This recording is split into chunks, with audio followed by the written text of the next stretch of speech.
Como venimos haciendo en los últimos 36 años, sigue los partidos del Recre en la sintonía de Antena Huelva Radio. 97.3 FM, en la voz de Paco Morán. Emociones, vivencias, experiencias. Vive el fútbol como si lo estuvieses viendo. Antena Huelva Radio, 36 años detrás del decano.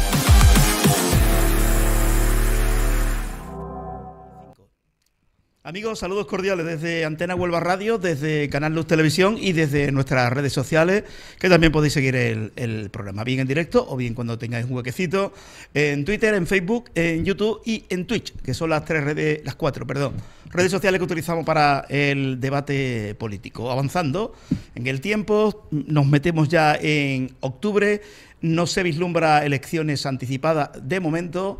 Hoy, por cierto, quien tiene que convocar elecciones ha estado por aquí, por Huelva, en la inauguración del proyecto CEU, junto con el presidente de la Junta de Andalucía.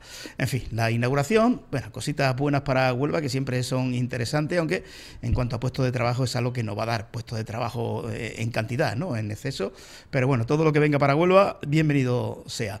Y ahí ha estado el presidente un ratito, el discurso, la charla de unos y otros, y puerta cerrada, y ya se marcha a Madrid.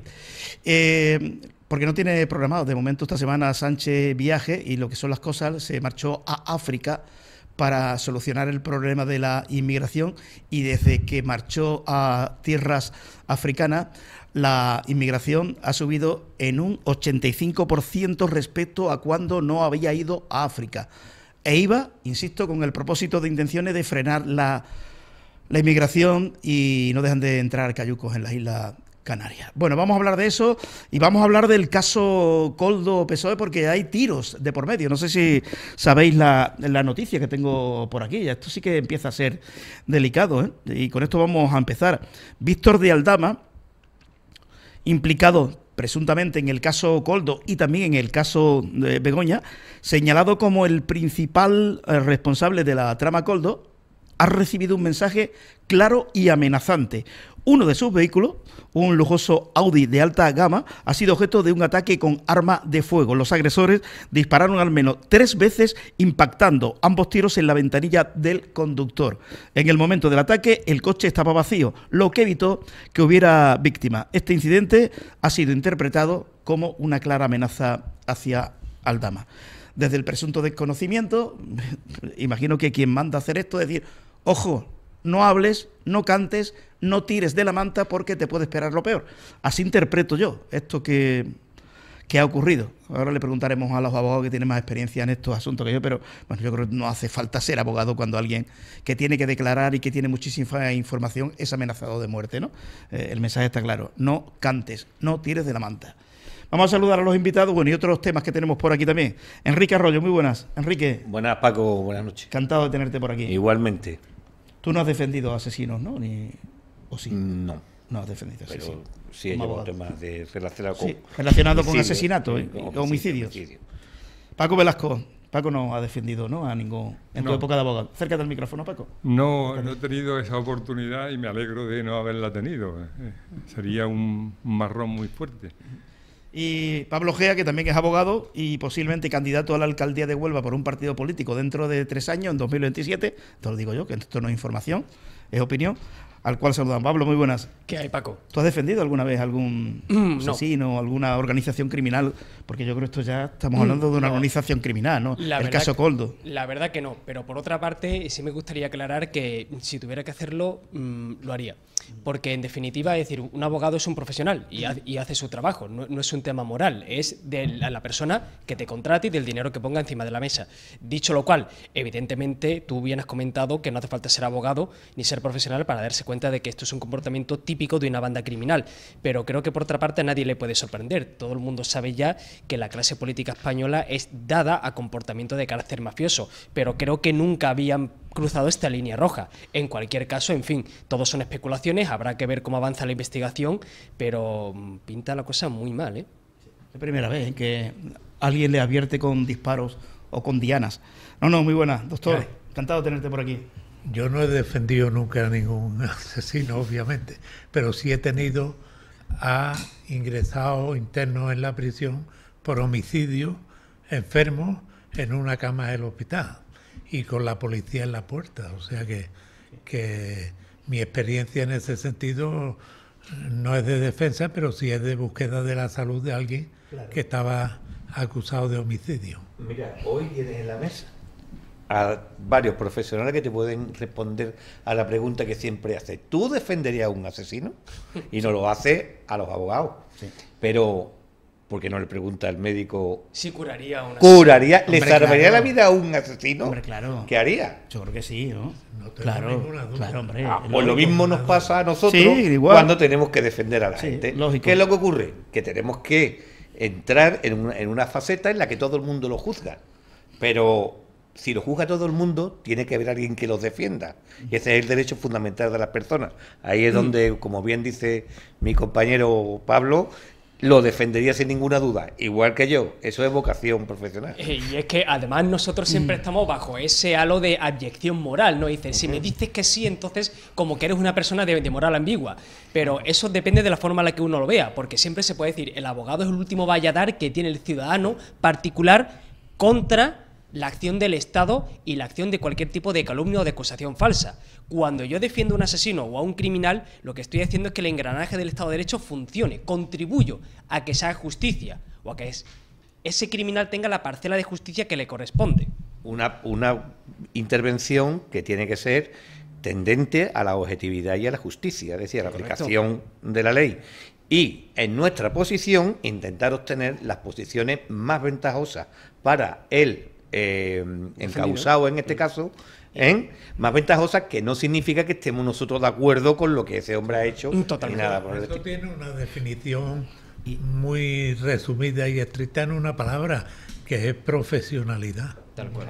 Tal cual. En cualquier caso, yo, con respecto a la noticia que tú nos das, yo la conocía y me he acordado, al conocer la noticia y tú reiterarla ahora, de una expresión que yo vengo pronunciando en este foro desde hace muchos años, lo de la organización criminal del Partido Socialista Obrero Español. Y yo, cuando digo organización criminal, no estoy diciendo que sean asesinos. Estoy diciendo que están formando un grupo criminal. Un grupo criminal es un grupo delictivo. Y el artículo 570 del Código Penal, si no me equivoco, trata y define lo que es una organización criminal o una organización delictiva. 2 o más personas que se reúnen con un carácter constante, de forma indefinida, de forma concertada y coordinada, y que se reparten las tareas entre ellos, ¿para qué? Para cometer delitos. Eso lo dice el Código Penal.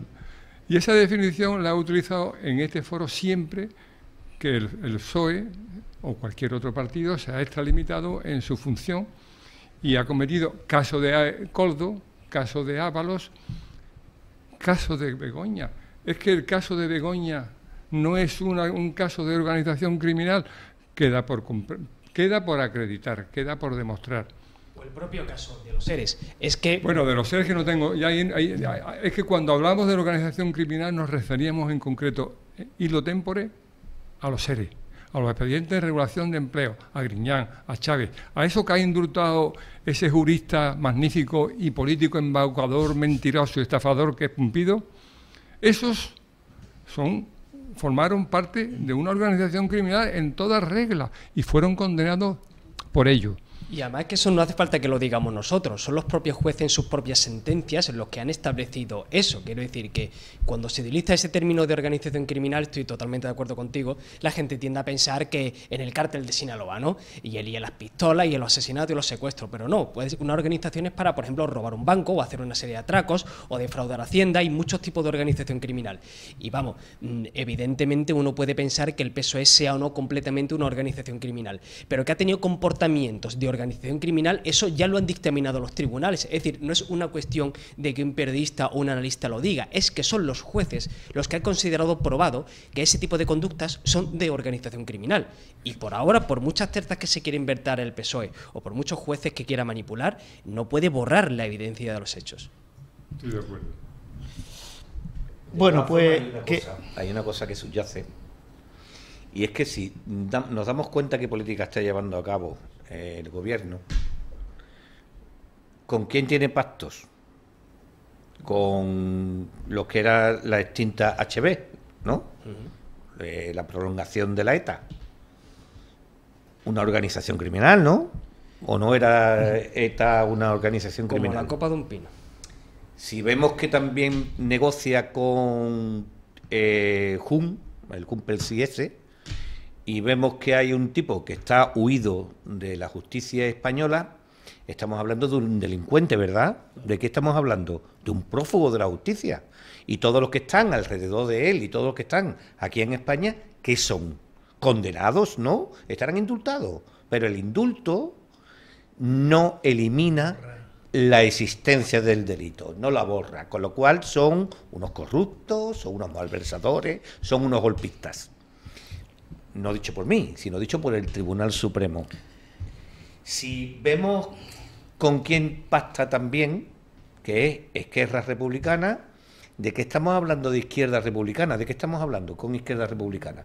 Pues estamos hablando de otro partido secesionista que apoyó el golpe del 1 de octubre y que además también fueron condenados sus representantes, ¿o no? Entonces, si vemos esas conexiones políticas del gobierno con todos estos partidos que son marginales de la ley española y lo único que se están prevaliendo es porque están escondidos detrás de unos derechos fundamentales que mal utilizan y además atacan a la Carta Magna, que se los reconocen, ¿me queréis explicar si es posible que estén vinculados algunos de estos señores con pistoleros y con gente que portan armas? ¿Nos sorprendería en algún momento viendo a niveles estratosféricos las relaciones delictuales que mantiene?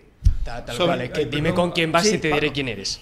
Hay una frase que me ha surgido a partir de lo que acaba de referir Enrique, del gran Julio Cortázar, el autor, entre otras, de Rayuela, con respecto a estas organizaciones criminales. Andábamos sin buscarnos, sabiendo que andábamos para encontrarnos. Los define Julio Cortázar sin conocer a esta serie de individuos. Andábamos sin buscarnos, sabiendo que andábamos para encontrarnos. Aquí, y bueno, ya para ir cerrando el caso Koldo, Ábalos también amenazado con denunciar a la Guardia Civil por revelar secretos. En fin, tienen una maraña ahí montada entre Aldama, entre Koldo, entre Ábalos. Aquí lo que se está investigando es que se llevaron mucho dinero, ¿no? Con la venta irregular de mascarillas, que compraron mascarillas a una empresa Fin, que como sede social tenía una casa abandonada. Estamos hablando de en torno a los 53 millones de euros que movieron estos individuos. Y al final tirará de la manta Ábalos, o hará un pacto con el PSOE, oye, no me meta el dedo en el ojo y yo a ti tampoco te lo meto. Sí, pero hay un detalle que no podemos olvidar, y es que aunque llegó un momento en que el gobierno centralizó todas las compras y gestionó todas las compras en el gobierno central y a través del Ministerio de Sanidad, entre otros, no debemos olvidar que quien entonces era ministro de Sanidad es hoy presidente de la Generalidad de Cataluña, gracias a un pacto entre todos los cómplices de la trama. A mí me gustaría también apuntar que también es un aspecto que se soslaya mucho, y es la cercanía de Ábalos respecto a Sánchez. Es decir, es que era el número 3 del claro, PSOE, es decir, es que no estamos hablando de que fuese un tipo marginal en el partido o que tuviese un resecundario. Estamos hablando de una de las personas principales, cuando no la principal, en la que se aupó Pedro Sánchez cuando fue defenestrado por la cúpula de su partido para alzarse con el poder. Ábalos iba con él en el coche, le ayudó a organizar la campaña cuando no la organizó él mismo. Fue ministro de Transportes. Vamos a creernos que Pedro Sánchez, un hombre de innumerables talentos para la intriga política, era absolutamente desconocedor de las prácticas de su lugarteniente, porque yo no me lo creo. Y esto no es una cuestión jurídica, es una cuestión política. Y ahora que Pedro Sánchez está tan dado, ¿no?, en ese inusitado, digamos, esa inusitada inspiración democrática que le ha dado para ir exigiendo responsabilidades al resto de grupos de la oposición, ahora es cuando realmente Sánchez debería de asumir todo su gobierno la responsabilidad por lo que está sucediendo. Y evidentemente el que intenten silenciar a quienes pueden declarar, creo que alguien, no sé quién, dentro de la estructura del gobierno o del poder en este país, que tiene muchísimo miedo de que tiren de la manta. Habrá que preguntarse quién es, en este caso, el señor X. Pero volviendo a lo que decía antes y expresaba el código penal, una reunión de 2 o más personas concertada, coordinada, con voluntad de indefinición en el tiempo, de manera constante, para repartirse tareas. Un artículo, no recuerdo, no quiero meter la pata, creo que era el 12 del reglamento disciplinario del Partido Socialista Obrero Español, texto que está expuesto en cualquier foro de internet, dice que el expediente que le abrieron a Ábalos para expulsarlo ya ha caducado, está suspenso. Él ha pedido que se revoque su apartamento y no lo revoca. Está concertado ya. Si a Ábalos se le suelta la lengua, como bien decías, bueno, Pedro Sánchez tiene que irse a algún sitio, porque no solo se le puede soltar la lengua, sino que lo puede acreditar. Las pruebas son múltiples las que tiene este hombre en su poder. Y así lo ha dicho. Y así lo ha dicho, y por eso él puede estar tranquilo, porque lo han apartado, pero está dentro. Qué banda, Dios. Está dentro. Es que eso qué es, banda, qué banda. Es que es una banda. Estamos hablando de esto y después que cada esa, vez cuesta más es otra. llenar la cesta es una de la compra. Que haya caducado el expediente. O sea, ¿el PSOE realmente se le iba a escapar algo así? El expediente sancionador hacia Ábalos ha caducado misteriosamente. Y todos los juristas que tiene el PSOE en su nómina son todos unos incompetentes. Qué casualidad. Exactamente. Qué casualidad. Por supuesto que se le han olvidado. Más que cocido. Bueno, vamos con otro asunto. A ver qué opinión nos merece. Que ya sabéis que de los 4 representantes que tenemos en Madrid, 2 senadores, un diputado y una diputada en el Congreso, Bella Verano no era ni es alcaldesa, Manuel García Félix La Palma deja el cargo para centrarse en el Congreso de los Diputados, Juanma González deja la alcaldía de Lepe para centrarse en el Senado y Carmelo Romero deja la alcaldía de Palos para centrarse en el Senado. En tu etapa en AP se exigía, el alcalde no podía ser senador ni el senador alcalde, era compatible los cargos. En aquella época AP tenía pocos alcaldes y pocos senadores, pero eso forma, acércate al micrófono. Eso forma parte de la conveniencia coyuntural del momento, por una razón elemental. Nosotros hemos tenido 20 años de alcalde a Perico y era parlamentario andaluz. Sí. Y nadie tomó ninguna decisión ni nada por el estilo. Los partidos, sus propios estatutos se los saltan cada vez que quieren, porque los estatutos de los partidos en aquella época, poco menos que se decía literalmente que un hombre, un cargo. Sin embargo, eso nunca se ha cumplido ni en AP, ni en el PP, ni en el PSOE, ni en ninguno. Ahora, sí llama mucho la atención que en este momento se produzca ese movimiento del PP. Y yo tengo que decir, a fuerza de ser sincero y de hacer valer mi independencia, de la que siempre he podido presumir, afortunadamente, que a mí no me ha gustado eso. Porque si damos una vuelta de tuerca a la situación, creo que está al límite del engaño electoral. Porque no olvidemos que las elecciones municipales son probablemente, aunque las listas sean cerradas, la que más directamente tiene referente personal en el número 1. Y si tú has ganado una alcaldía, lo lógico es que no te vayas al Congreso de los Diputados o al Senado. ¿Por qué?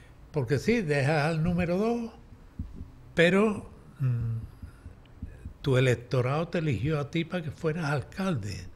Después has ido en otra lista de número 2, donde había un número 1 que tenía preeminencia sobre ti, con lo cual entramos ahí en un juego de intereses que a mí personalmente no me convence. Y además digo más, en el caso concreto de Huelva, otras provincias no puedo opinar, me parece que es un error estratégico. Y me explico. La relevancia que tiene un alcalde electoralmente para su partido no la tiene ningún senador ni ningún diputado. Eso es rotundamente claro. Y la prueba la tiene que Carmelo, por ejemplo, lleva 30 años de alcalde. Y Manolo Félix lleva 2 legislaturas. Y yo creo que es un error. Y además, en el caso del presidente de la Diputación, alcalde de Aljaraque y presidente de la Diputación, creo que es un error todavía mayor, porque la Diputación es un ente local provincial en el que la condición sine qua non para poder ser diputado provincial es ser alcalde o concejal.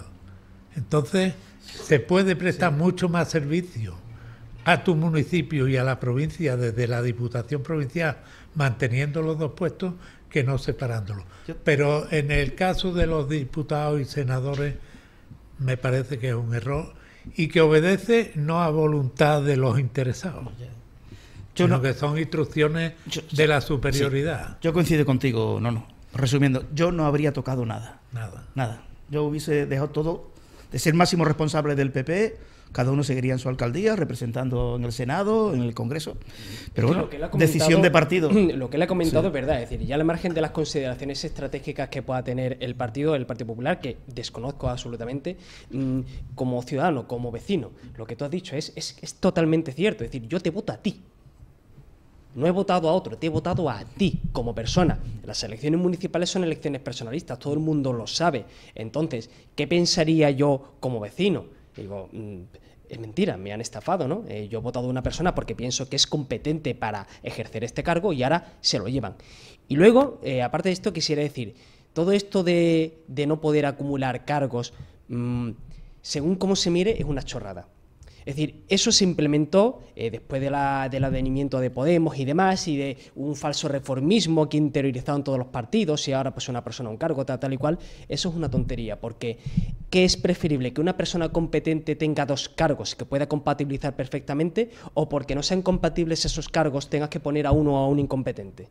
¿No? Porque yo entiendo que en todo caso ese cambio debería de darse si esa persona dice yo no puedo ostentar ambos cargos porque no puedo organizarme de manera suficiente como para abastecerlos a los 2.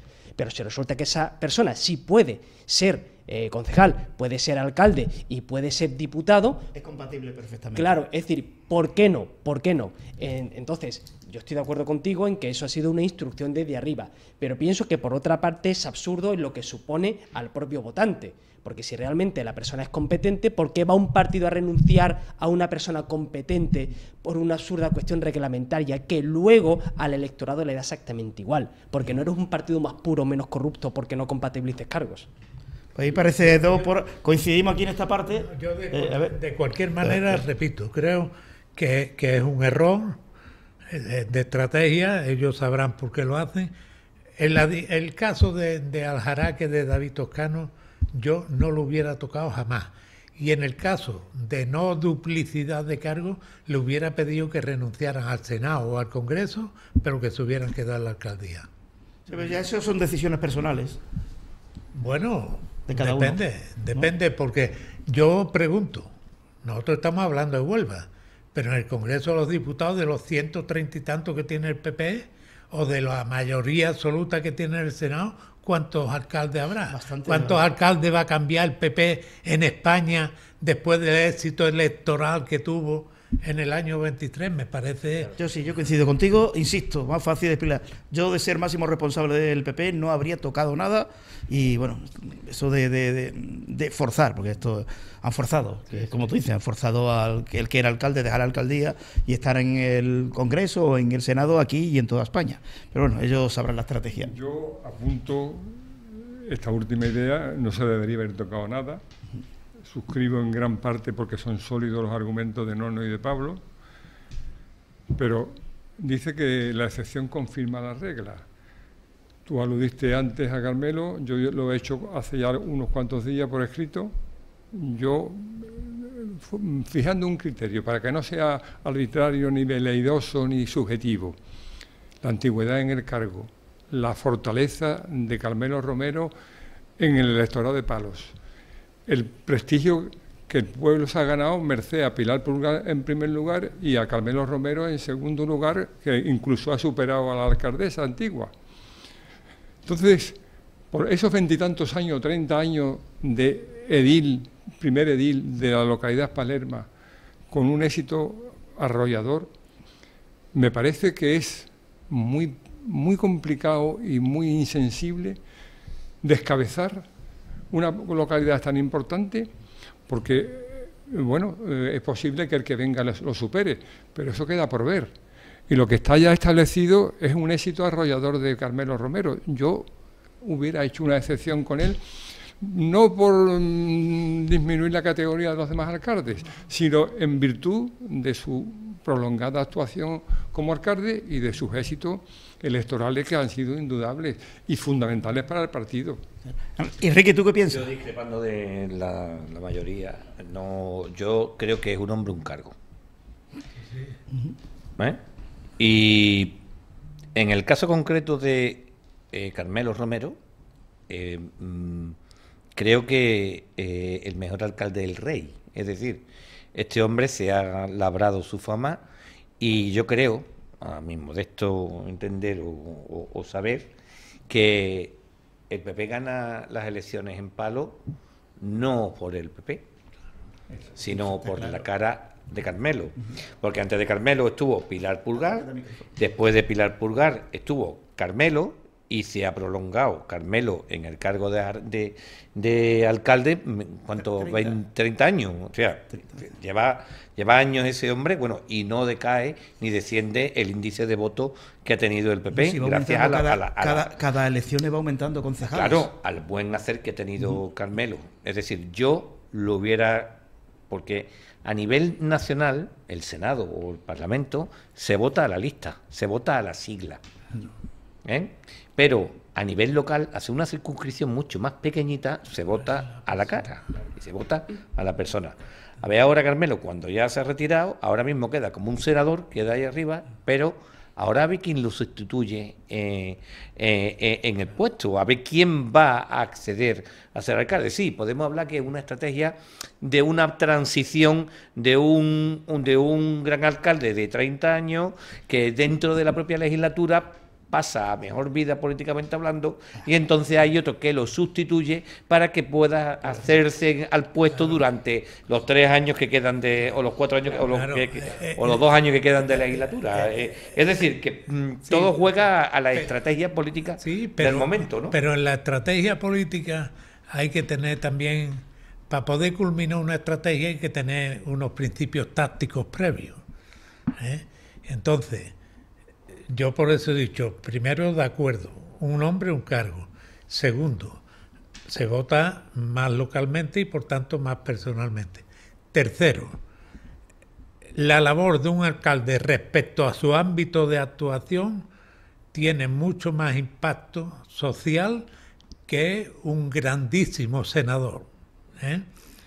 Y por último, después de 30 años de alcaldía se puede decir, bueno, es que Carmelo ya ha cumplido sobradamente su ciclo. ¿De acuerdo?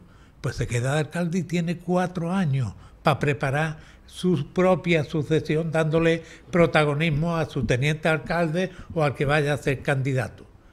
Y no lo distraemos ni lo quitamos fuera, porque el que aterrice ahora siempre va a tener la sombra alargada de Carmelo por detrás o del alcalde que corresponda en función de la localidad, ¿no? Estamos hablando también de alcaldes, de figuras políticas que han proyectado su liderazgo más allá incluso del partido, es decir, que se han hecho con la simpatía incluso de gente que no les apoya ideológicamente, con lo cual habrá que ver si la estrategia del PP, si la maniobra del PP es torpe o es osada. Porque claro, estamos hablando de que no se han deshecho de gente que uno diga es sustituible. Es que estas personas en su nicho, en su sitio, son insustituibles. Es lo que acabáis de comentar y tenéis razón. La sombra es alargada, pero extremadamente alargada.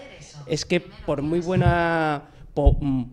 líder que tú vayas a fabricar, un líder no lo fabricas tú fácilmente, ni en 2 años ni en 5, ya veremos si en 6 o en 7. Entonces, estamos hablando de que por muy bueno que sea, como el otro es todavía mejor a nivel mediático y a nivel de idea, pues hombre, le va a costar mucho trabajo. El agravio comparativo va a ser enorme y eso se va a ver dentro de las próximas municipales.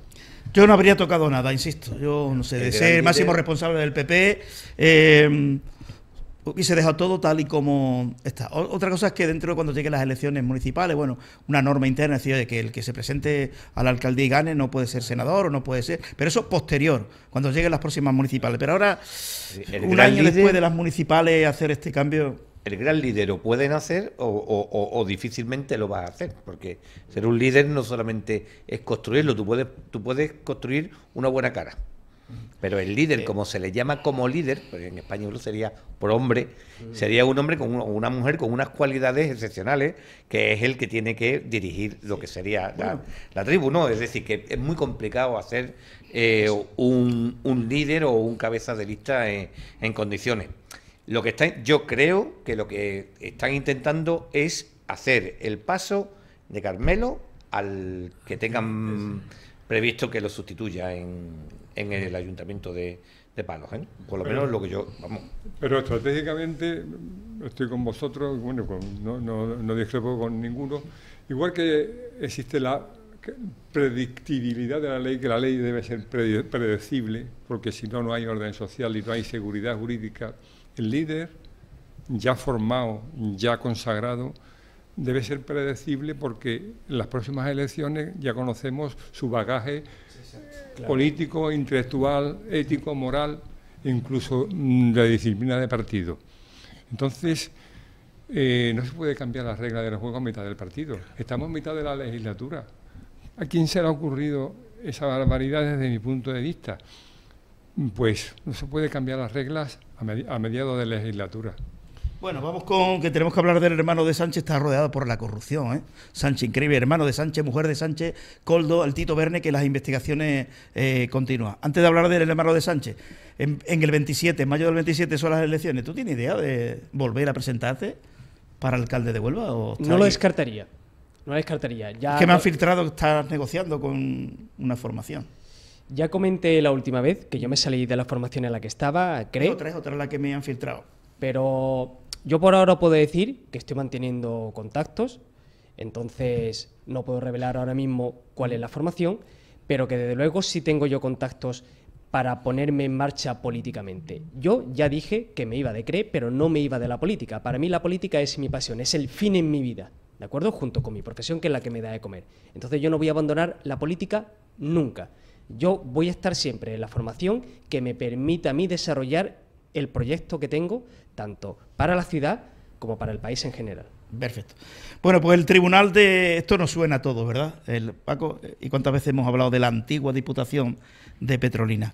El tribunal de selección de la Diputación de Badajoz, que contrató como alto cargo al músico David Sánchez, hermano del presidente del gobierno, Pedro Sánchez, estuvo conformado, qué casualidad, por 4 miembros del PSOE.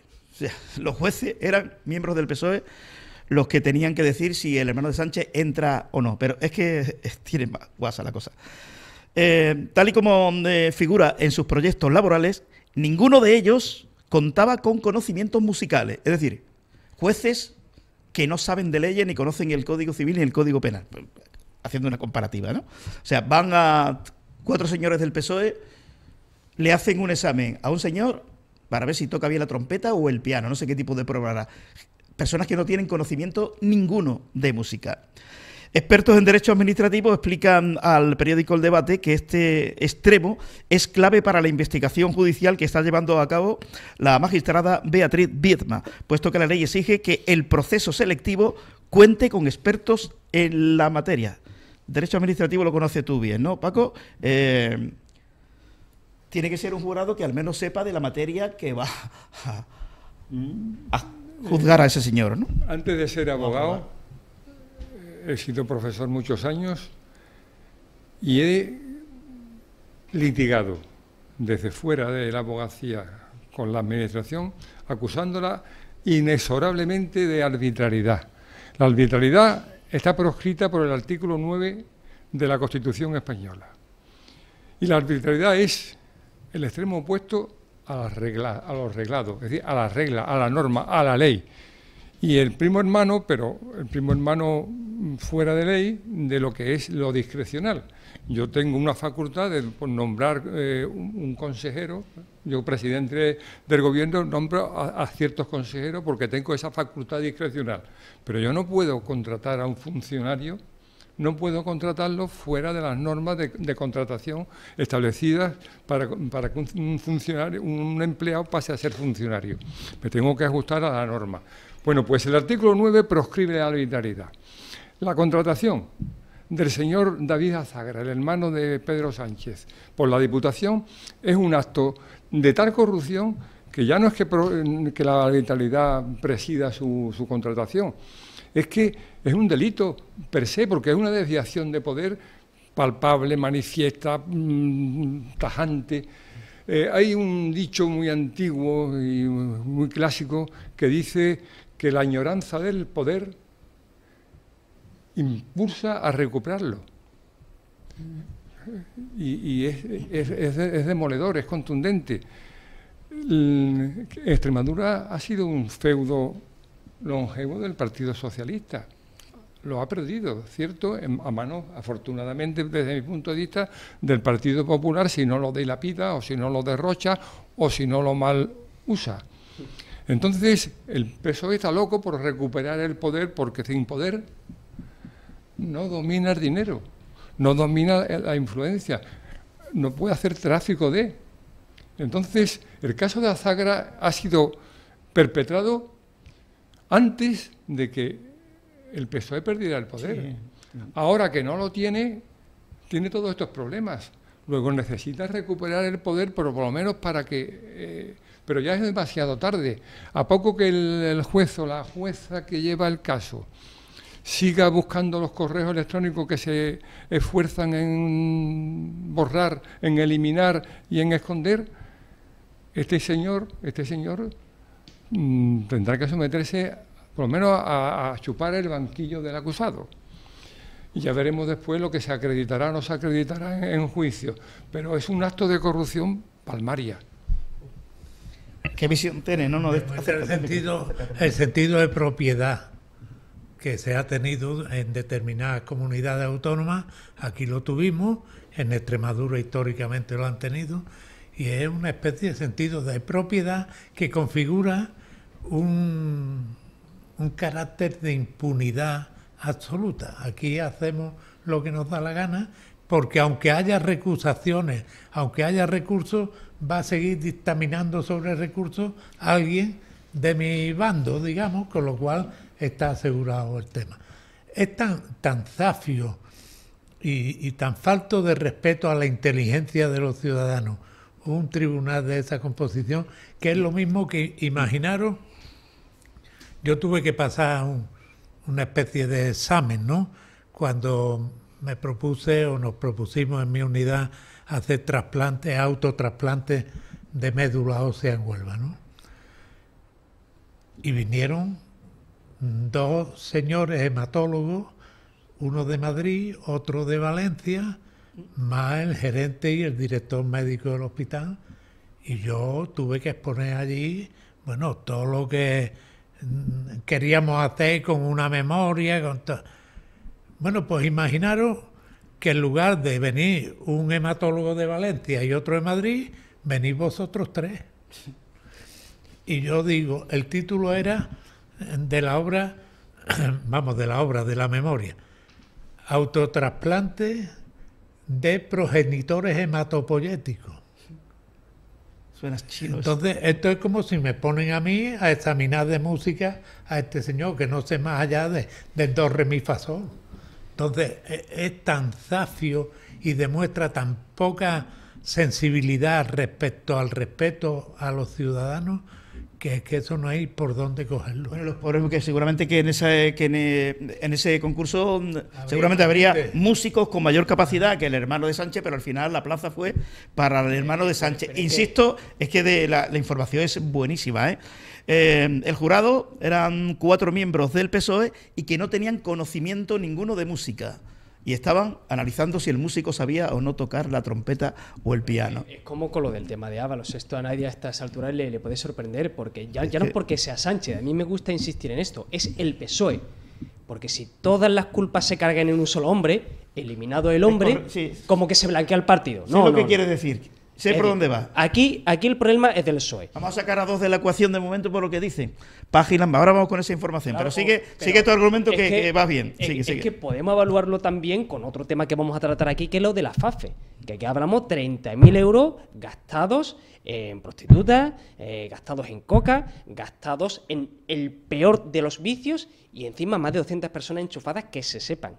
Quiero decir, esto se ha hecho en el PSOE de Andalucía, notoriamente conocido por la corrupción. Ahí tenemos, por ejemplo, el asunto en el que la mujer de Juan Espada está imputada también. Es decir, que esto no es solamente de Pedro Sánchez, es sistemático del PSOE. El PSOE reproduce esta conducta, reproduce estos procedimientos allá donde arraiga y allá donde se hace con el poder. Entonces, la crítica, lo que se tiene que censurar, tiene que ir dirigido contra el partido y su forma de gestionar, no solamente contra un líder abyecto. Pedro Sánchez no es malo. Pedro Sánchez es un producto típico del Partido Socialista Español. Bueno, yo tengo mi reserva, ¿no? ¿Sobre el hermano de Sánchez? Sí, más o menos, porque falta algo en el cuadro. Falta algo. Estamos hablando de un procedimiento de selección. El procedimiento de selección, pues se elige el tribunal y se monta. Luego se lleva a cabo por parte de, por ejemplo, el partido de la oposición, unas impugnaciones de las personas porque puedan tener interés directo o porque en un momento determinado pues no sepan de música. Pero bueno, lo han hecho, yo me callo la boca y yo no impugno ese tribunal. Ahí me parece que falta un elemento importante. ¿Dónde está el partido o el grupo político que pudo impugnar eso y cayó la boca y omitió su obligación de evitar eso? No solamente es un mal endémico de un partido político, sino me parece que es un mal endémico del sistema. Eso por un lado. Por otro lado, también hay que decir una cosa, existen determinados medios que no han sido empleados, porque lo que me estáis contando es una cuestión que está prevista antes que el Código Penal. Hay antes una ley que se debería de haber aplicado, que es la Ley de Procedimiento Administrativo Común. ¿Ven? Y la Ley de Procedimiento Administrativo Común, en su artículo 47, establece cuáles son las nulidades de todos los actos administrativos. Pero es que luego hay otra ley, que es la ley, la 40/2015, quiero recordar, que es la de los órganos de la administración, que también han podido ser en un momento determinado aplicadas, y vemos que también puede ser declarado nulo la formación del tribunal. Pero es que aquí nadie ha hecho nada, y ahora el malo siempre es el mismo.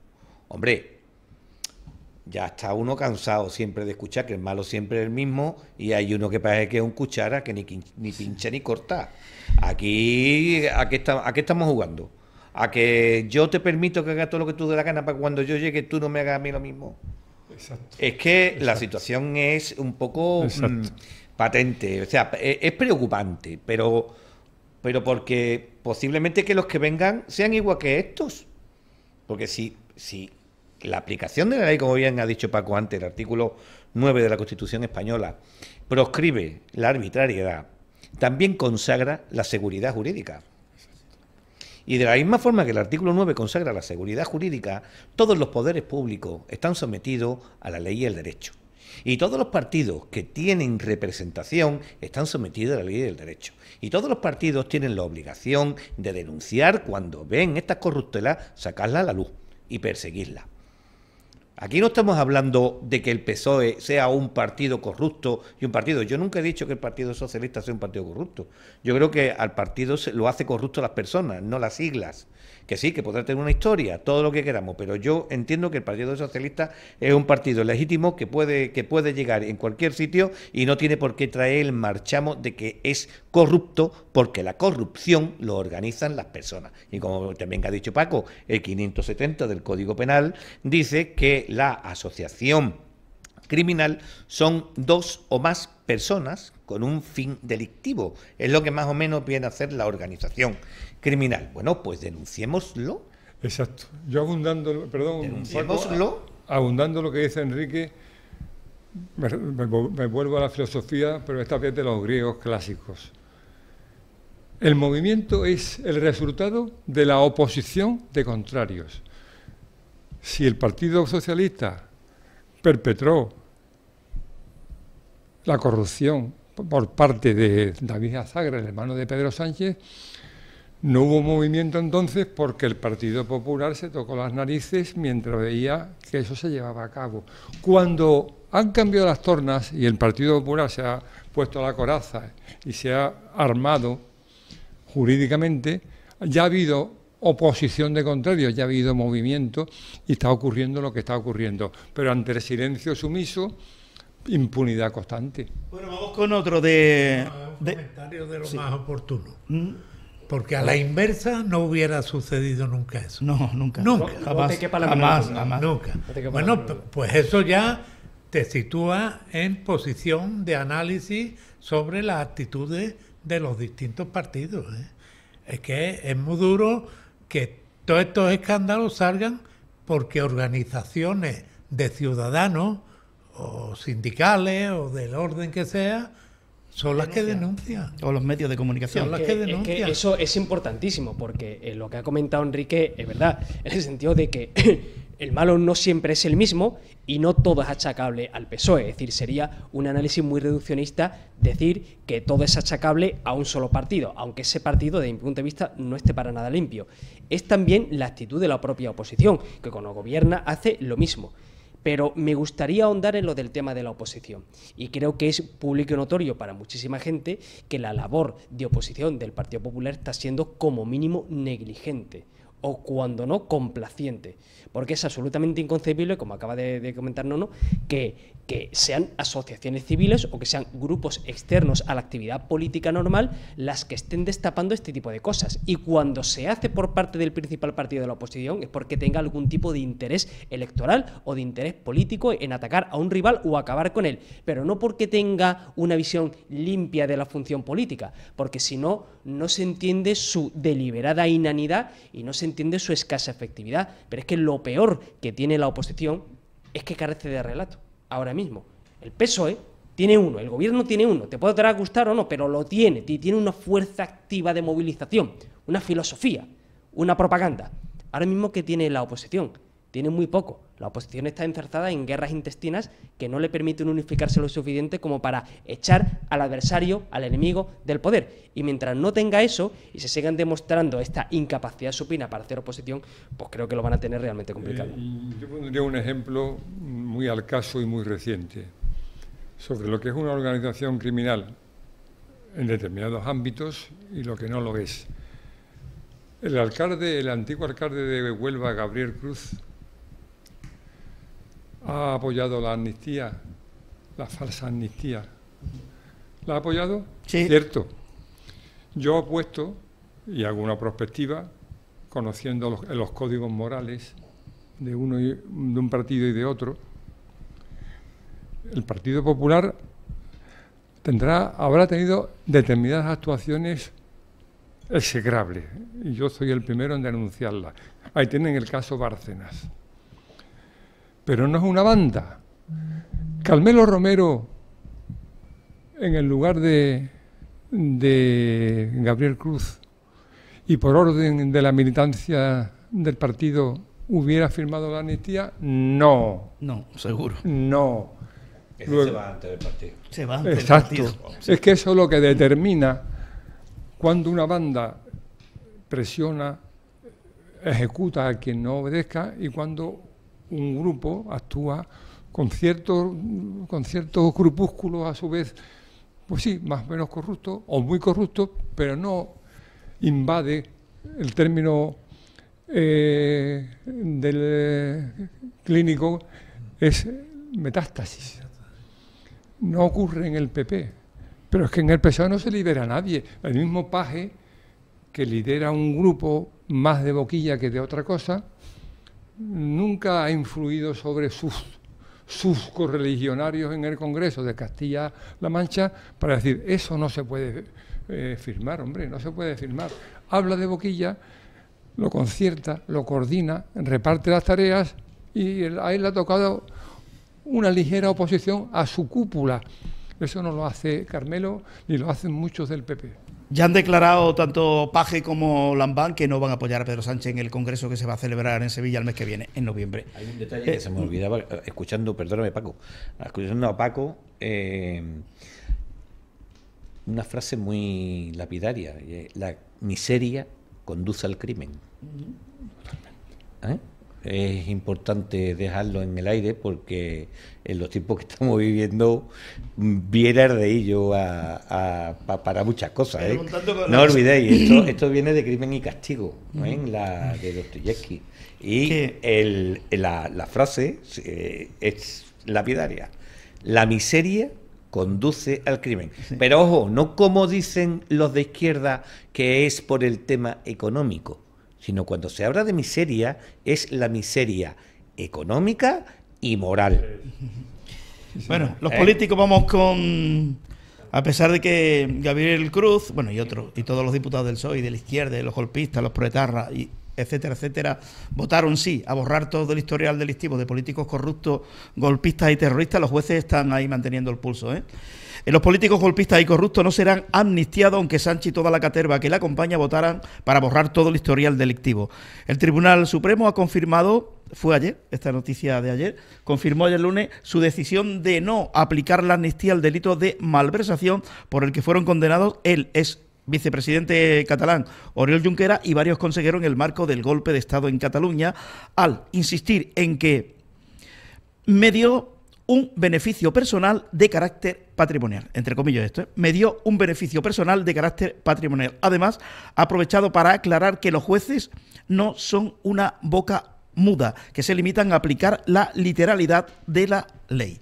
Una pregunta que le haga a todo. ¿El Tribunal Político Constitucional va a tirar por tierra lo que está decidiendo el Supremo? Tribunal Político que yo creo que debería desaparecer cuanto antes. No a ver cómo despolitizamos el Constitucional. Pero porque volvemos a atacar la institución. Porque se va a tomar una determinación no jurídica, sino política. Vamos a ver. Estos son de los míos. A ver cómo te lo explico. A ver. ¿Pero qué es un tribunal político? En un sistema, es un tribunal político, pero ojo, pero porque ves determinadas cuestiones vinculadas con la política, pero no es esencialmente político. No, porque tratan otros temas que son políticos. Y sobre todo es el garante de las libertades individuales y derechos fundamentales. ¿Vale? Son los que velan porque la ley se adapte y se adecue a la Constitución española. Distinto es que a la institución la denigren y la conviertan en chupa de domine, como es lo que está ocurriendo ahora mismo con determinados individuos. Pero también la ley es sabia y la ley también mantiene determinados elementos que pueden neutralizar a este tipo de gente. Son las recusaciones y abstenciones. La abstención es cuando la persona es honrada y ve que tiene un interés directo en el tema que tiene que ver, o que tiene una implicación familiar, o que tiene una enemistad manifiesta, o que en un momento determinado tiene unas ideas políticas o unas ideas idénticas a las que se está ventilando y va a poner en riesgo lo que es la objetividad y la imparcialidad. El 209, 210 de la ley de orgánica del Poder Judicial se inhibe y se no. Se abstiene de cualquier decisión. La abstención. Pero eso lo hacen los honrados. ¿Vale? Porque es una decisión personal del juez. Incluso el presidente podría hacerlo. Incluso el presidente. Me abstengo. Todos. Es decir, todos los que tengan la vinculación tienen que decir, me abstengo. Y eso demuestra la honradez de la persona y la bondad del profesional. Cuando la persona no es honrada, o a lo mejor se le ha podido escapar ese matiz, se le recusa. Y entonces se dice, oiga, usted tiene esto, esto y esto, usted tiene esta causa por la cual lo recuso y usted no decide. La pregunta... Y un momento, voy a terminar rápido. Es lo que ha pasado. Además, también hay un peligro con el tema de las recusaciones. Las recusaciones, como dice el Tribunal Supremo, tampoco se puede intentar utilizar. El Tribunal Supremo, sí, el Tribunal Supremo y el Constitucional también. No se puede utilizar las recusaciones para hacer un tribunal a la carta. Es decir, yo tengo que marcar a las personas que yo creo que están implicadas en una causa de recusación y demostrarla. No decir a este sí, a este no, a este sí, a este no, porque entonces hago la mayoría que a mí me conviene, que es lo que van a denunciar toda esta gente. ¿Por qué? Porque, por ejemplo, además, cuando se recusa es un pleno, se ponen de acuerdo y entonces se vota. Lo de Campos es curioso, además ha sido una actitud que creo, una actuación que creo yo que es preocupante, y es que han decidido la abstención de Campos. Lo han decidido jueces que también estaban ya recusados. Es decir, que la corrupción de este tipo de cosas es también, hay que medirlo en los tiempos. Si tengo a 3 magistrados recusados o 2 magistrados recusados y hay uno que se abstiene, los 2 recusados tienen que resolver antes su procedimiento de recusación y luego decidir. Aquí no, aquí han decidido y han admitido la abstención de Campos, pero lo han hecho jueces recusados. Es decir, estamos hablando de que hay un envilecimiento del procedimiento que hacen que las personas, no el órgano, las personas demuestren que no son honestas. Les voy a preguntar pero no sería serio, ¿no? El Supremo tiene contundente, todos coinciden, no se puede amnistiar a esta gente.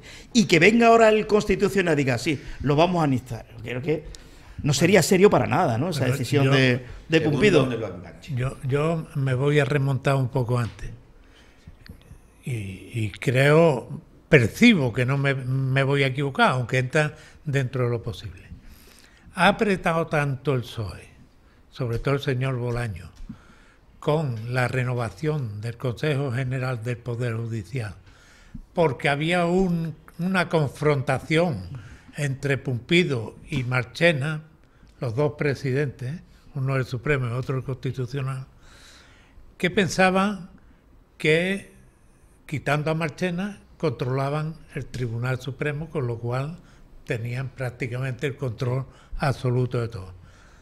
Pero da la impresión, por esto que tú acabas de citar, y por el corto trayecto que lleva la actual presidenta del Tribunal Supremo, que eso les ha salido, o les puede salir mal. Les puede salir mal. Con lo cual, ya se centra exclusivamente la arbitrariedad en el Tribunal Constitucional. Y curiosamente, cuando las fuerzas se han igualado más y se han puesto 6-5, con el que faltaba por designar del PP, el magistrado Macías, creo que se llama. Un voto particular. Macías. Pero le ha faltado tiempo a Pumpido para intentar quitarlo del medio también. Con lo cual, la situación es clara. Y yo creo que esto, la única solución posible que tiene es en la justicia europea. Pero es que Pumpido precisamente es uno de los recusados. Y además, claro, no puedes decir que no tiene interés directo en el tema porque ha sido fiscal general del Estado. Sí, además, ha sido uno de los que le ha dado la vuelta a la tortilla con el tema de la ley de amnistía. Sí. Y es el que le está buscando el encaje al corralito económico de Cataluña también, que lo que están intentando es dejar también a la Constitución española como la ley suprema, pero vacía. Porque lo están intentando es decir, esquivarla y totalmente, todo, claro, dejarlo sin se ha quedado él solo en evidencia porque cuando era miembro del Tribunal Supremo se abstuvo en este tema.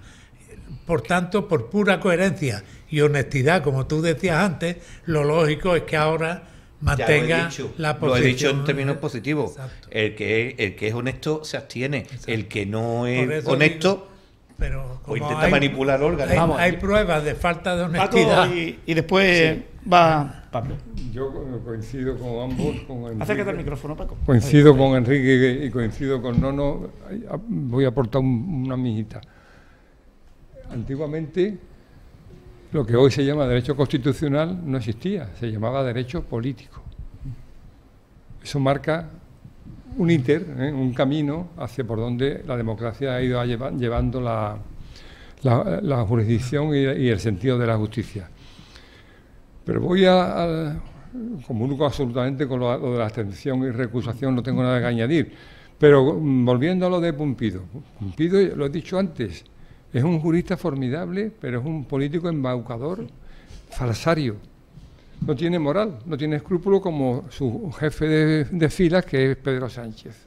No tiene contención.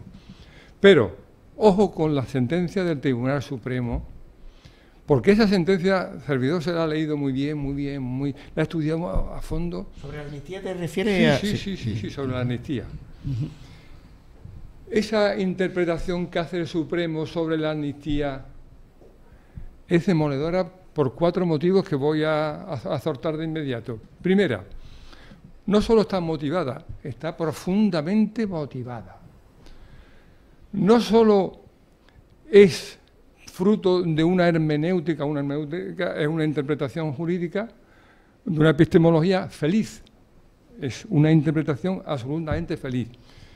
Y otros 2 conceptos más. El canon de racionalidad que lleva esa sentencia, y la racionalidad, digo, es lo que los filósofos del derecho consideran la regla de oro, que a una pregunta concreta la respuesta tiene que ser obvia. El canon de racionalidad es demoledor.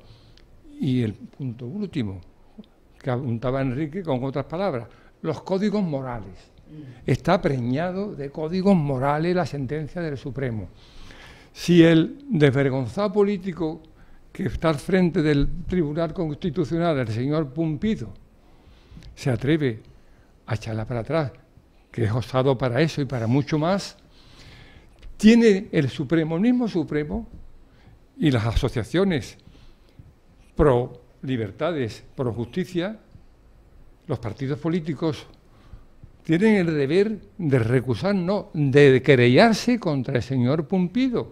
¿Por qué? Porque no tiene argumento suficiente para romper el canon de razonabilidad, la interpretación hermenéutica que hace el Supremo, porque la motivación es contundente y porque utiliza códigos morales, no códigos políticos. Lo dice la justicia, lo dice la ley, lo dice la norma, y no se hace a conveniencia de un partido político o del interés de un presidente del gobierno.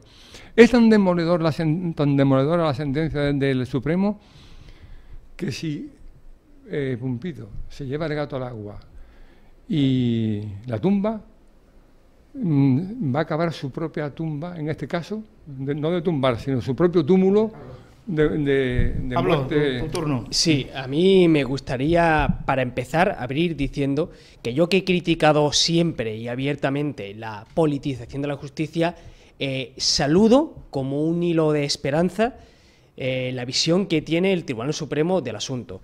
Ahora bien, esto es una cuestión que se va a dirimir en la arena jurídica, o al menos espero que se dirima en la arena exclusivamente jurídica, pese a la amplia repercusión política que obviamente tiene.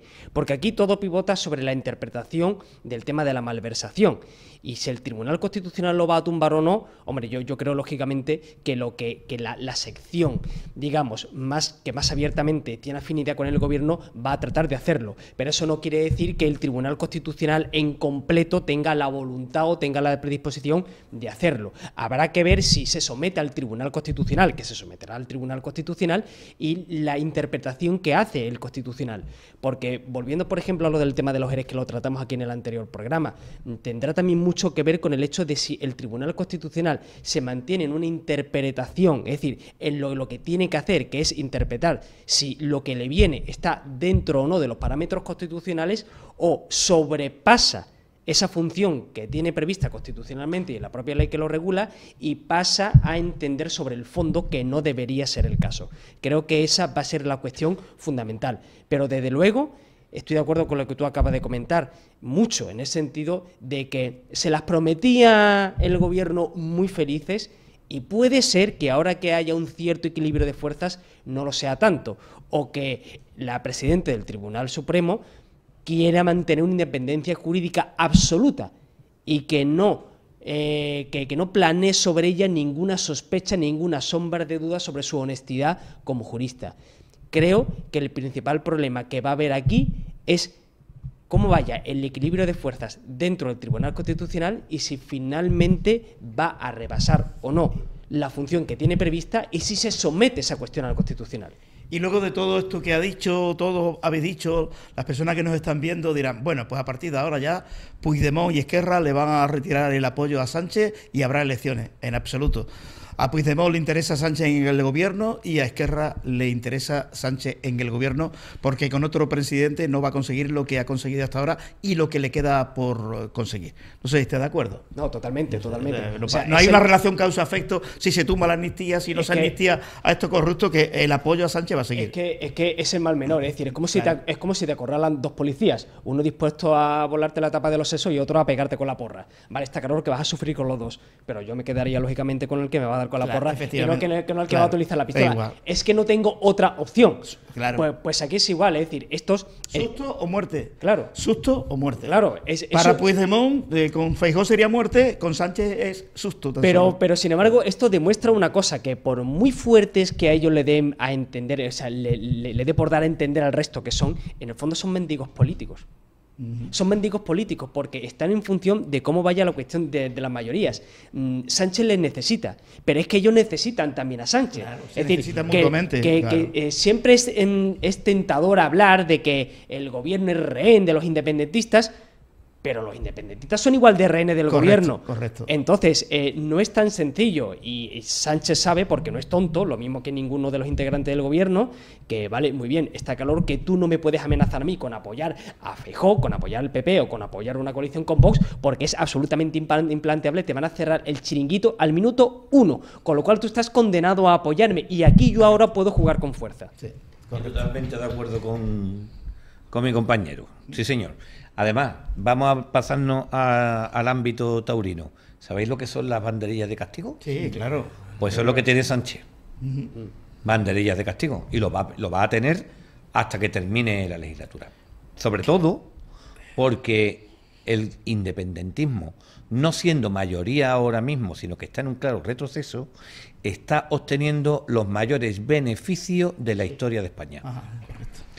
Y van a estar siempre dándole la cara a lo suyo, que es machacar a Pedro Sánchez, pero también van a engañar a lo suyo, no van a dejar caer a Pedro Sánchez.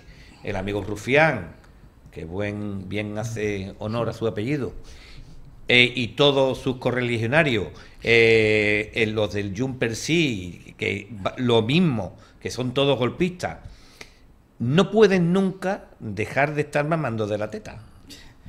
Con lo cual van a mantener a Sánchez hasta que lo esquilmen. ¿Qué ocurre? Que más tarde o más temprano la X se está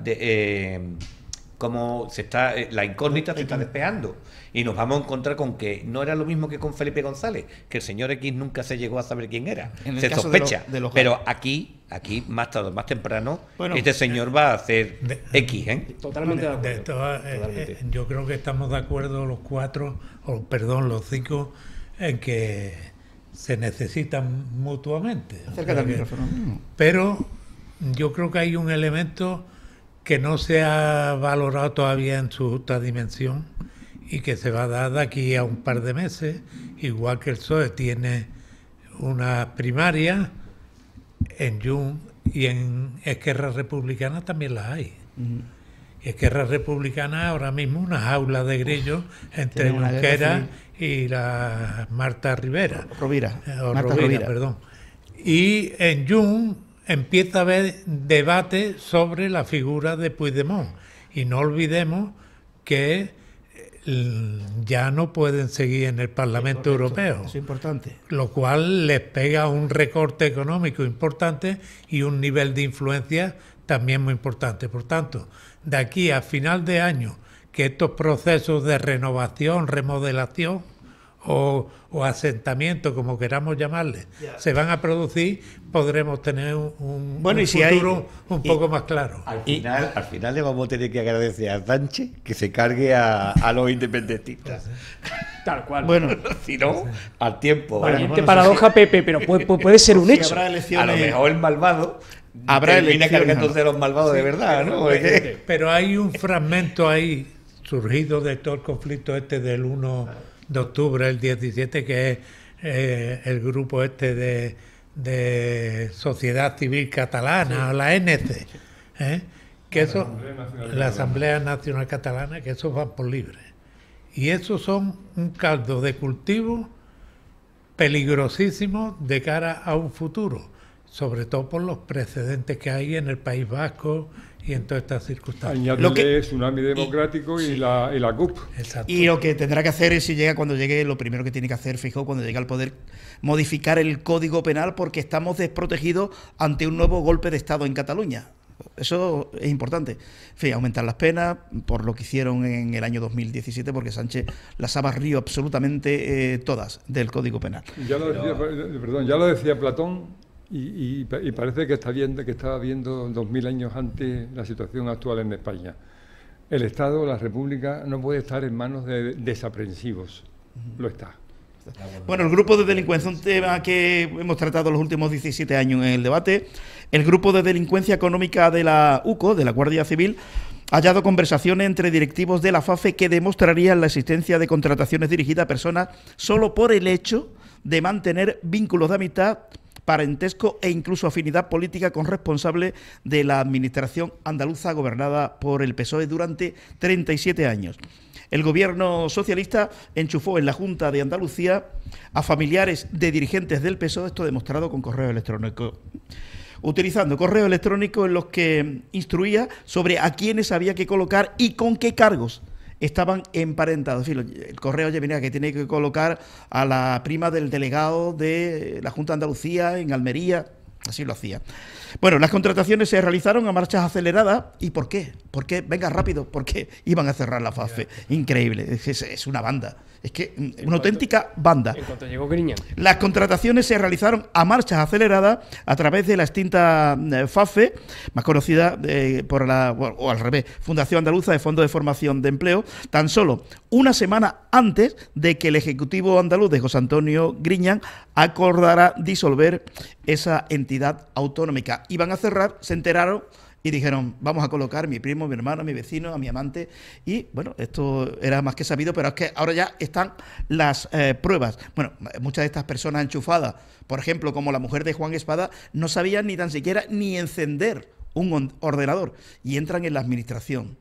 Y todavía siguen en la administración. Me parece lamentable. Ahí sí que el PP tiene que apretar y decir, bueno, estos enchufados fuera. Si hacen falta estos puestos de trabajo, vamos a convocar y que se presente personas preparadas, bueno, pues y que las oposiciones la aprueben y la metemos de manera legal. Hoy he leído yo en la prensa algo todavía que es un hito más en la estafa. Hay dos personas que están ahora mismo en las oficinas de empleo trabajando, que fue donde colocaron a la mayoría de esta gente, que están litigando para consolidar su puesto. Sí, pero quieren que lo hagan fijo. Bueno, porque le enseñe, a ver si hay pruebas ahí. Hay pruebas y que le enseñen. Bueno, esto es tremendo. Entran y ahora quieren... Es interesante lo que le puede afectar esto a Juan Espadas, ¿de acuerdo? Démonos cuenta de que este procedimiento lo está instruyendo el juzgado de instrucción número 6 de allí de Sevilla. Y está claro que aquí van a desfilar una larga ristra de imputados.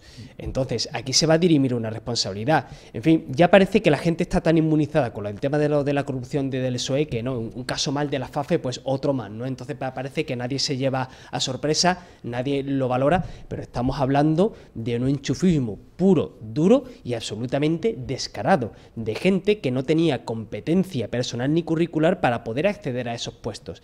Es decir, es que eso es un insulto absoluto a toda la gente que Las se personas levanta que por la están mañana. estudiando Claro. para sacar unas oposiciones. Claro, no, totalmente. Y al que se levanta por la mañana para trabajar, para montar un negocio o para cualquier otra cosa. Es decir, si es la psicología que hay detrás, el hecho de que el poder político no recompensa el esfuerzo, lo que recompensa es el conchaveo. El mensaje que se le está mandando a la gente que está estudiando, no mandas al niño a estudiar y dice, mira, no, tú no estudies, tú métete en política, porque ¿para qué vas a perder el tiempo estudiando 5 años una carrera o 4 y luego un máster y aprender idioma? Da igual, enchúfate. Porque al fin y al cabo, si tú eres honrado, parece que eres tonto. Y si eres un espabilado, pues resulta que igual te metes dinero en el bolsillo. Y lo que tú acabas de comentar, de que encima estén litigando, ya independientemente de las razones legales. O sea, que tú tengas la poca vergüenza, la ausencia de moral, que sabes que te han enchufado ahí, por ser amigo, primo, o mujer, o marido te han enchufado ahí, encima tú tengas las narices, las santas narices de litigar por ese puesto, es que realmente a ti te da exactamente igual. Y el que te ha puesto ahí, peor todavía. Yo creo que lo importante del caso de la FAFE no es ya la responsabilidad jurídica o penal que vayan a tener, sino es el tremendo simbolismo de la sinvergonzonería de la clase política del PSOE andaluz. Bueno, vamos a ver, tenemos que hablar también enlazamos, ¿no?, con el auge de, no me gusta, no sé por qué, llamar extrema derecha a los partidos de derecha más conservadores.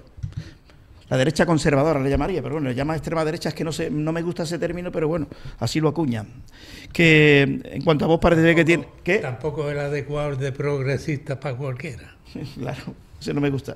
Bueno, pues Vox admite haber recibido 9 millones de euros del banco húngaro MBH para financiar campañas electorales y denuncia que se ven obligados a buscar financiación en entidades extranjeras porque las españolas no quieren apoyarle monetariamente. O sea, reconocen que sí, que han tenido que irse fuera para recibir ese dinero de este banco. El dueño del banco es Lorin Mészáros, que es el hombre más rico de Hungría y amigo de infancia del primer ministro Viktor Orbán. Bueno, pues que las elecciones en Austria, ¿qué te ha parecido los resultados? La derecha más conservadora ha ganado, pero parece ser que no va a gobernar. Me interesa mucho cómo has abierto tú el tema, con el tema de la nomenclatura. Yo es que no utilizaría el término extrema derecha como tal, como no siempre el término extrema izquierda es el correcto. Si uno ve este tipo de partidos, para empezar se da cuenta de que no hay una homogeneidad, es decir, no es lo mismo el Fidesz de Orbán, que Alternativa por Alemania, que el Partido de la Libertad Austriaco, que Vox, por ejemplo, aquí, o Le Pen. Son partidos que son outsider, que son anti-establishment y no son necesariamente conservadores. Por ejemplo, el partido de Le Pen no es un partido sociológicamente conservador. Hay otros partidos minoritarios que sí tienen unos valores más conservadores. Y este, por ejemplo, austríaco, no es conservador como tal. Tiene el tema de la inmigración, tiene el tema de los trabajadores manuales, pero no es una derecha conservadora per se, es una derecha anti-woke. Es una derecha anti-ideología políticamente correcto, es una derecha anti-Agenda 2030 y anti-Pacto Verde Europeo, que eso no tiene necesariamente que implicar que tú seas un extremista o seas un nacionalsocialista, que por cierto no es una ideología extrema derecha, es una ideología socialista revolucionaria. Es decir, que todos estos partidos no son susceptibles de ser ubicados dentro de una categoría. Y volviendo al tema de Austria, al fin y al cabo, quienes critican a estos partidos hablan de antidemocracia en su mensaje. Bueno, ¿y qué habrá más antidemocrático que hablar de cordones sanitarios? Estás tú diciéndole a todos los electores, sacó 58 escaños. O sea, ha sido la primera fuerza, tanto en votos como en escaños. No son 4 colgados que la hayan votado, que no saben. Es gente que no se siente representada. Con lo cual, si la clase política tradicional se ha dedicado durante toda su vida a golpear, a robar, a engañar, a mentir, o a no representar los intereses de esa gente, la gente no es tonta. La gente, ¿a dónde va? A una formación que sí le represente, estén a un lado o a otro del espectro político. Lo que tiene que reflexionar la clase política es por qué se vota a estos partidos. Esa es la clave. Y por qué aparecen. Tú puedes hacer todos los cordones sanitarios que tú quieras, pero la fuerza del peso demográfico y electoral acabará cayendo por su propio peso. Y si esa gente en un momento dado dice, jugaron fuera del espectro democrático, lógicamente es porque llega a una conclusión. Si yo, ganando elecciones dentro del sistema, no me permiten gobernar, no me permiten traducir esa fuerza del voto en poder, pues tendré que plantearme acciones fuera del juego democrático. Entonces, estos partidos, lo mismo que se integra a los partidos comunistas, se le debe de integrar a esto. ¿Por qué a unos sí o a otros no? Exacto. Sí, pero me ha gustado fundamentalmente lo de la nomenclatura que ha citado, lo comparto. Pero hay que tener en cuenta que lo que está pasando ahí es el efecto de una deriva de la izquierda. Los partidos de izquierda han ido hacia unas posiciones insostenibles en la fecha. Los woke se ha impuesto de una manera, desde mi punto de vista, incomprensible, pero se ha impuesto y contra eso hay que poner lo contrario. Pero ojo con esto, con Hungría, ojo con Austria, ojo con el apogeo de la derecha. Polonia, Finlandia, Italia. De la derecha más extrema. Alemania. No me gusta tampoco lo de extrema derecha ni lo de ultraderecha, salvo que se le diga que Podemos o RC son ultraderecha o derecha guerra civilista. No me gustan esas nomenclaturas referidas a la derecha, no me gusta referido a Vox, que yo digo que es una nomenclatura que funciona como una derecha de la derecha del PP. Es una sensibilidad distinta, pero nunca lo calificaría personalmente de extrema derecha, porque es una derecha constitucional 100%. Pero, ojo, la deriva de esta conexión de Abascal con Orbán, el húngaro Orbán, marca un precipicio difícil de saltar. ¿Cuál es la relación de Orbán con Putin? Absoluta, pero absoluta. La propiedad asociativa, pues si Abascal tiene relación con Orbán y Orbán la tiene en la relación con Putin, se puede llegar a la conclusión de que Abascal puede llevar al partido hacia extremos internacionales relacionados con la antigua Unión Soviética, con la política de Putin, en cuyo caso vamos a justificar la guerra de la invasión de Ucrania. Ojo con esto, porque tiene que medir muy bien ahí Vox, ¿verdad? Tiene que, efectivamente, está jugando en terrenos pantanosos ahora mismo y tiene que decir, bueno, yo he pedido un préstamo a un banco húngaro, un tipo que de dudosa afiliación política, pero yo no quiero saber nada de Putin. Yo soy pro-occidental, yo soy pro-Unión Europea. Lo mismo que pro-Constitución, tiene que expresarlo con toda nitidez, porque crea dudas. Sí. Oye, sí, no. Yo estoy totalmente de acuerdo con tu introducción y con lo que estáis comentando, pero a mí lo que me llama mucho la atención es por qué los partidos que han gobernado Europa hasta hace bien poco, con mayoría en el Parlamento Europeo, mi amiga Ursulita, Úrsula, pero para los no iniciados. Úrsula von der Leyen es la presidenta del club de fan de Pedro Sánchez. Para los no iniciados siempre lo recordamos. ¿Por qué no se preguntan qué es lo que están haciendo ellos rematadamente mal para que crezca a la derecha un movimiento de ese calibre? Pues lo has dicho tú. El Pacto Verde, la globalización... que no se controla la inmigración... y la masacre que se hace a los partidos del sur de Europa en terrenos como la pesca, la agricultura, la ganadería, y luego además siempre se utilizan los mismos argumentos, y ha hecho referencia Paco, es que son amigos de Putin. Y yo pregunto, si los americanos no estuvieran apoyando a Zelensky, ¿cuál sería la posición europea? Seguramente. ¿Cuál sería la posición de la OTAN? ¿Cuál sería? Porque es que la señora Merkel, que ha pasado a la historia como una dirigente excepcional y que yo no voy a discutir, pero dejó a Europa a los pies de los caballos con el acuerdo con Rusia y con Putin respecto a los gasoductos y la supervivencia europea dependiente de Rusia. Y además de eso, cuando se ven con el agua al cuello, hablan de cordones sanitarios y se arriman a los socialdemócratas europeos, que son la fuerza política en más decadencia de toda Europa. Y encima, cuando los europeos hemos votado una mayoría de derecha o de centro derecha. Sin embargo, doña Úrsula, a la que se le ha dicho claramente, ni Pacto Verde con las prisas que tiene, ni historias climáticas contrarreloj, ni globalización, y nombra vicepresidenta de la comisión a una absoluta fan de la ecología como es la señora Rivera. ¿Esa qué clase de respuesta es de una dirigente que está puesta ahí por los populares europeos? Luego, estos personajes, que son 13 países de 27, donde están siendo emergentes estas fuerzas políticas, ¿qué pasa con esta gente que dicen no se está cumpliendo lo que han votado los europeos y de los que nosotros participamos? Por tanto, eso lleva a una radicalización de posiciones. Y si encima, aquí en España, el partido Vox le niegan el pan y la sal, pues se busca la vida donde pueda para subsistir. Porque además hay una demostración palpable de que esos partidos, una vez que están en el poder, y lo estamos viendo en España, en las coaliciones con el PP, se moderan enormemente en determinados aspectos.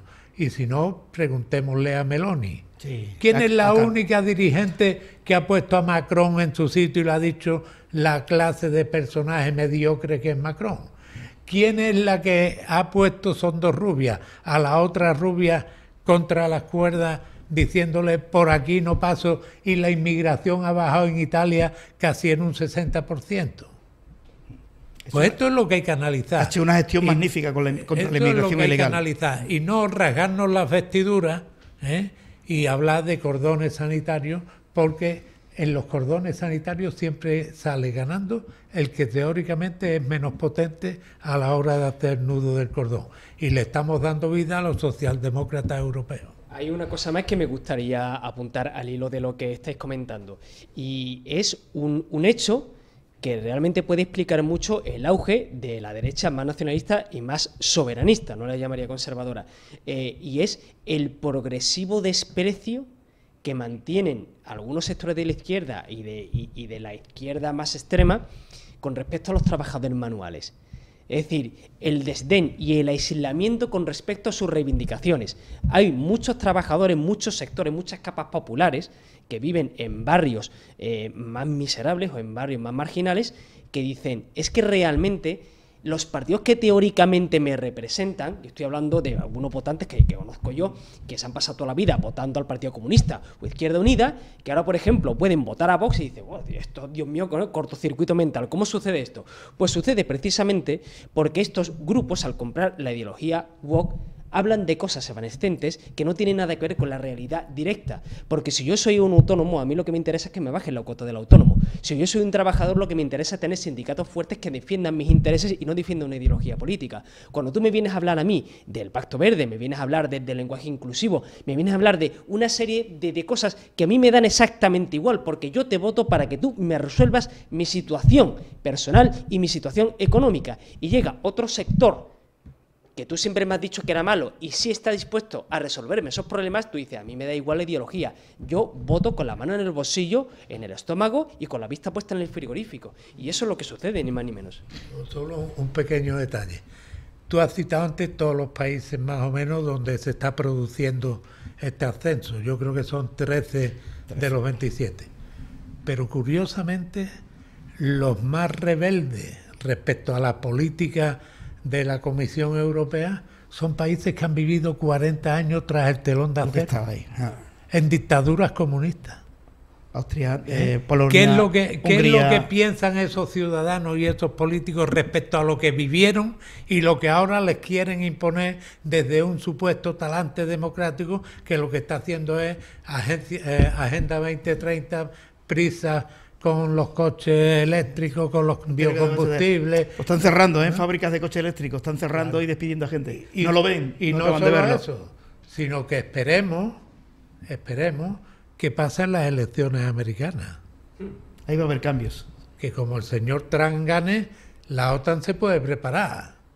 Porque no es que desprecie la OTAN, es que los americanos están cansados de pagar el sustento de los ejércitos que Europa no tiene.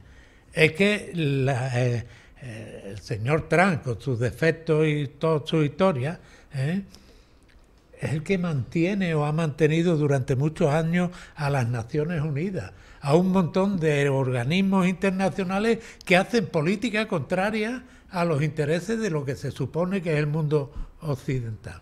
Entonces, el futuro en este terreno es complicado. Vale. Y la argumentación de Putin es real, porque Orbán es amigo de Putin, pero habría que ver qué haría Europa si Biden dijera se acabó el apoyo a Zelensky.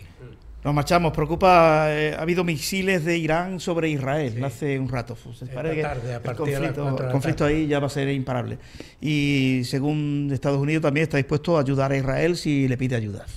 Se mete a Estados Unidos ahí ya, entonces Israel, es que tenemos ahí el conflicto. Israel es el primer bastión frente a la invasión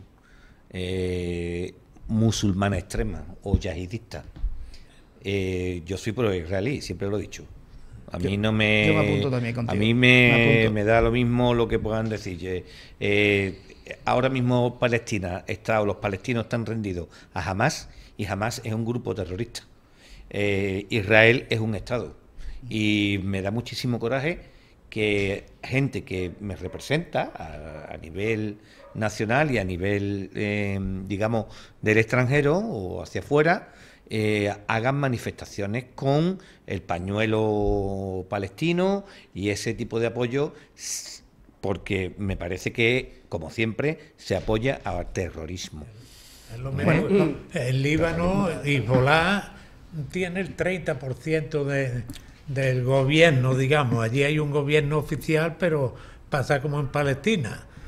Quien manda son los terroristas, los grupos terroristas. Es que lo que es increíble, tengo que decirlo porque si no reviento, es que lo que es totalmente inconcebible es que grupos democráticos a nivel europeo y extraeuropeo hayan suscrito al pie de la letra el argumentario de Hamas y ahora de Hezbollah. Es decir, como si fuesen aquí la madre Santa Teresa de Calcuta. Es que, vamos a ver, tanto Hamas como Hezbollah son grupos terroristas, como bien acabas de comentar tú, y asesinos, que hacen de la política del asesinato de inocentes y de la imposición de dictaduras en los territorios donde allí gobiernan, pues hacen de eso su seña de identidad. No se nos olvide tampoco que el último escalón del conflicto árabe-israelí, que empezó en 1948, ha sido el ataque de Hamas. El ataque de Hamas, que ha cogido cientos de rehenes y que ha asesinado y mutilado a personas inocentes, y que ahí está, y que están apoyados por Irán, que todo el mundo sabe que es una democracia multipartidista que respeta los derechos humanos. Y cuando hablan, por ejemplo, del tema del genocidio, del supuesto genocidio israelí en Gaza, y lo comparan monstruosamente a Netanyahu con Hitler. Netanyahu, para empezar, no es santo de mi devoción, pero compararlo con Hitler es un análisis simplista y carente de cualquier tipo de rigor histórico. Pues no se nos olvide que Israel es una democracia pluripartidista y que hay partidos palestinos que están representados en el Parlamento israelí. Un Estado genocida no permitiría que existieran partidos palestinos con representación y con capacidad para hacer política. Lo que hay ahí es una guerra asimétrica. Pero que partidos que teóricamente defienden la libertad de las mujeres, el feminismo y todos los ismos, dice, pues estáis apoyando a gente que realmente os utilizarían para lo peor. Es decir, es que están las imágenes de esas mujeres asesinadas y mutiladas. Que le pregunte a las mujeres palestinas. Está clara la catadura moral de esta gente. Hay una ley que es la ley Sharia, que por lo visto yo no he leído sobre esa ley, pero sí, o sea, no la he leído, pero sí he leído sobre la misma, que está calificada por las Naciones Unidas como terrorismo contra los derechos humanos de las personas. Pues, por ejemplo, perdón un momento, hay un detalle importantísimo, y es que esta ley prevé, según dicen, el lapidamiento de las mujeres, que se la pueden sorprender por lo que aquí en España no es delito, el adulterio. Aquí en España fue delito hace ya años, en el anterior régimen, pero ahora mismo no es delito. Bueno, pues esta ley posibilita el sacrificio de la persona, o sea, la condena a muerte lapidada, es matas la peñascazo. Sí. Hombre, por favor. Tremendo. Bueno, hay un detalle que es incuestionable, y tú lo has apuntado cuando has hablado de Netanyahu. Un país que está en guerra desde el año 48, porque Israel está en guerra permanente. Nunca. Es capaz de manifestarse contra su propio presidente del gobierno, elegido democráticamente. Esa es la mayor demostración de pureza democrática que puede haber en un país, en una situación de crisis y de conflicto. Y dos, si algo tiene el pueblo israelí y las autoridades, claro, es que su enemigo es Irán. Irán es quien quiere destruir a Israel y utiliza a Hezbollah y a Hamas como sus elementos de guerra, porque no se atreve o no puede o no está en condiciones de afrontar un conflicto directo con Israel. Es tan demócrata Irán como Israel, de verdad. Las mismas Sí, manifestaciones allí protegiendo y protestando porque bombardean Israel. Lo mismo. A mí una cosa que me inquieta mucho, y ya con esto finalizo, es la corriente ola de repugnante antisemitismo de la que se están contagiando numerosos grupos políticos. Sí. Es decir, que ya haya grupos políticos que estén hablando literalmente de vetar a gente por el hecho de ser judía o de profesar la religión judía es realmente siniestro. Y tanto que a la gente se le llena la boca al hablar de Europa, pues no se nos olvide que la Europa moderna, la Unión Europea, se funda sobre la derrota de un régimen antisemita que lleva a cabo el exterminio planificado de los judíos. Que haya gente que esté comprando ese relato y se permite el lujo de llamar al que apoya a Israel nazi o fascista es una auténtica locura, y lo que demuestra es las verdaderas simpatías que esta gente tiene. Eso no hay que perderlo. Eso es una demostración de la decadencia universitaria de Estados Unidos, porque los grandes movimientos de este tipo y fundamentado en la norma woke que está tan de moda, nace en Harvard y en las universidades americanas, que son universidades elitistas a las que privadas, que van los niños ricos, donde van los niños ricos. Bueno, nos marchamos. Paco, ¿alguna cosa más quiere apuntar? Nada, una frase del ministro de Defensa israelí que si no la digo reviento también. Ningún lugar está demasiado lejos. Lo digo por los misiles. Sí. Ningún lugar está demasiado lejos. Bueno, nos marchamos nosotros. Hoy que anduvo Mano y Javi en la asistencia técnica, el martes más. Como venimos haciendo en los últimos 36 años, sigue los partidos del Recre en la sintonía de Antena Huelva Radio. 97.3 FM, en la voz de Paco Morán. Emociones, vivencias, experiencias. Vive el fútbol como si lo estuvieses viendo. Antena Huelva Radio, 36 años detrás del decano.